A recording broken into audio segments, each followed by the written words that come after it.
ଆଜିର ଦିନରେ ସାବିତ୍ରୀ ତାଙ୍କ ସତ୍ୟବାନଙ୍କୁ ଯମରାଜଙ୍କ କବଳରୁ ରକ୍ଷା କରି ଆଣିଥିଲେ।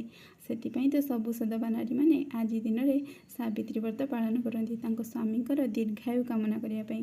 ଆଉ ୟାର ନିୟମ ହେଉଛି ବାପଘରୁ ସବୁ ଜିନିଷ ଆସେ, ଶାଶୁଘରେ ଝିଅ ରହି ଏଇସବୁ ବ୍ରତ ପାଳନ କରିଥାଏ। କିନ୍ତୁ ମୁଁ ଏତେ ହତଭାଗିନୀ ଯେ ମୋ ବାପଘରୁ କେହି ବି ଆସିନାହାନ୍ତି। ବାପା ତ ମୋର ନାହାନ୍ତି, ଭାଇମାନେ ବାହାରେ ଜବ୍ କରୁଛନ୍ତି, ସେମାନେ ଆସିପାରିଲେନି। ପଇସା ପଠାଇଦେଲେ, କହିଲେ ସବୁ ଜିନିଷ କିଣି ଆଣି ପୂଜା କରିଦେବୁ, ଆମେମାନେ ଯାଇପାରୁନି।